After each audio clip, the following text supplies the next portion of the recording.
Monsieur le Président, vous avez convoqué ce jeudi, ici à New York, un sommet extraordinaire de la CEDEAO. Pourquoi cette décision? C'est le premier sommet qu'on va faire depuis que j'ai pris la fonction de président en exercice de conférence de chefs d'État et de gouvernement pour réexaminer la situation de notre sous-région, notamment la situation de la Guinée et celle du Mali. Parce qu'on n'a pas un grand enjeu avec Burkina Faso.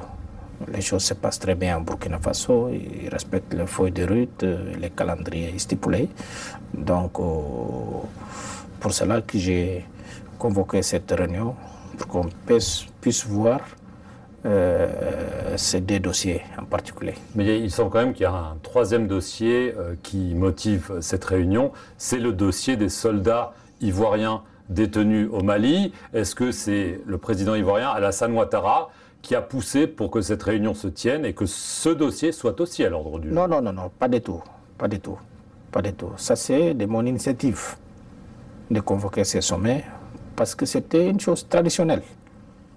Je pense. Mais cette question sera quand même abordée. Évidemment, mais ce n'est pas le président Ouattara du tout qui a demandé ces sommets. C'est le président en exercice qui a convoqué ce sommet pour que s'en retrouve pour voir quelle est la situation de notre sous-région.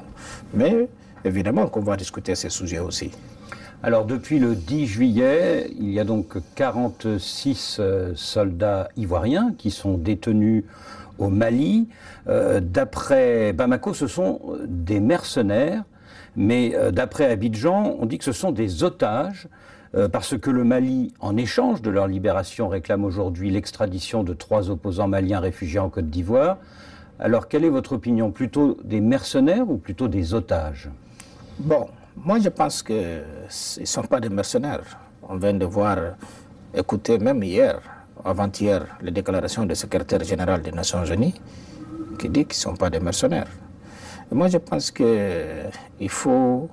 on pourrait résoudre ces situations quand il y a la volonté, surtout du côté malien. On a une tradition en Afrique aujourd'hui parce que les cas de ces 48 ou 49 soldats ivoiriens qui sont au Mali, l'Allemagne nous a bien expliqué que ça fait 3 ans que ces gens ont fait une prestation de service.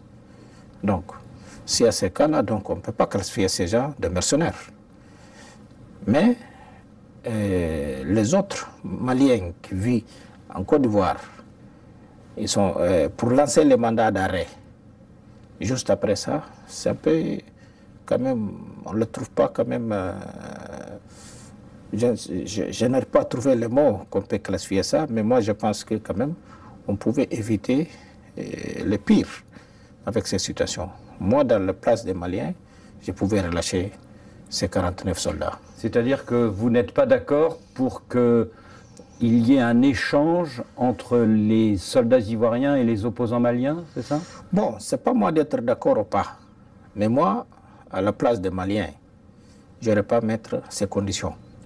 Alors justement, il y a eu ces dernières semaines des tentatives de médiation, il y a eu le Nigeria, il y a eu notamment le Togo, sans issue pour le moment, à part la libération de 3 femmes soldats, mais il y en a toujours 46 qui sont détenues. Alors très concrètement, est-ce que vous avez récemment parlé au colonel Assimi Goïta de cette question? Et est-ce que ici à New York, vous allez rencontrer le chef de la délégation malienne, le Premier ministre par intérim, Abdoulaye Maga, pour essayer de dénouer ce problème? Non, ce n'est pas prévu. Depuis que j'ai pris la fonction de président en exercice, je n'ai pas eu aucun contact avec Goïta.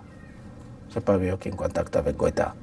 Donc, ce n'est pas prévu aussi que je rencontre la délégation malienne. Vous ne voulez pas leur parler?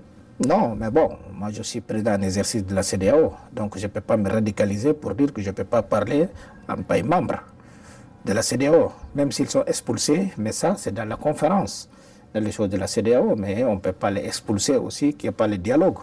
Parce qu'aujourd'hui, en tant que président en exercice, je dois parler avec tous les États membres.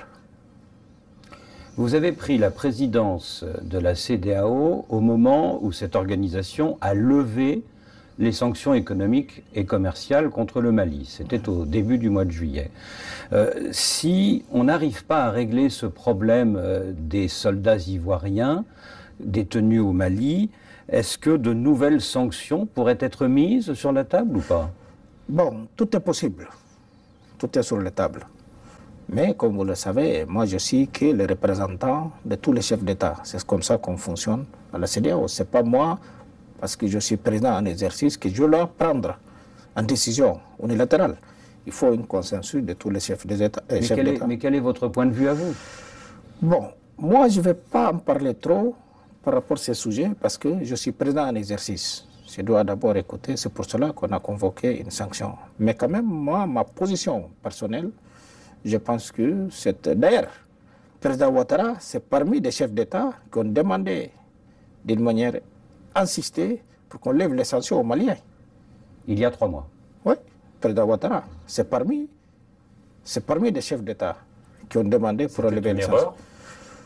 Bon, je ne dis pas oui ou non, mais moi, je dis juste que ce président Ouattara, il est parmi des chefs d'État qui ont demandé pour lever les sanctions maliennes. Comme moi, je suis le premier chef d'État qui est parti au Mali. J'ai assisté au serment du président Badao. Quand a eu le coup d'État, après quelques mois, je suis parti voir Goïta. Parce que je le considérais comme mes jeunes frères.